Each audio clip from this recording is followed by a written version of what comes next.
Imagine 3,000 feet of vertical air, and the only thing holding you back from falling to the ground with that awful thud is half of your finger pads and the tips of your toes.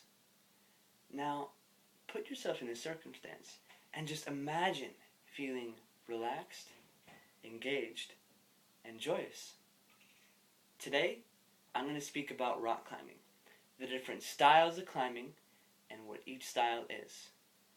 Climbing started as what is known as aid climbing. In the 1950s, climbers placed gear into cracks and crevasses in order to pull themselves up. From the 1950s to the 1970s, climbing transitioned into what is known as free climbing. No longer were climbers limited to using gear to pull up their body weight, but now they were using their hands to put into cracks and crevasses their strength and their minds. The greatest feat in free climbing came almost 25 years after its origination. In 1992, Lynn Hill, a female climber, climbed the nose of El Capitan, a 3,000-foot face. One of the greatest feats still.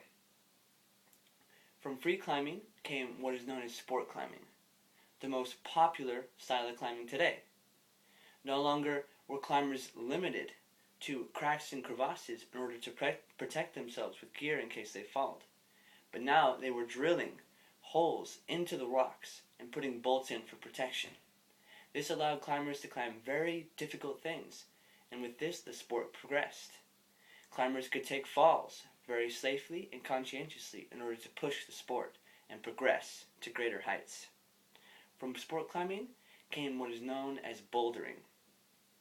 This style is about sheer movement, about the shortest possible set of moves on a boulder with no ropes and only a 3-inch thick pad at the base of the climb and a spotter to protect you in case you fall. These climbs range from, say 5 to 30 feet.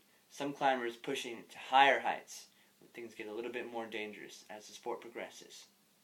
Now, each style has its benefit. Aid climbing is about adventure. Free climbing, endurance.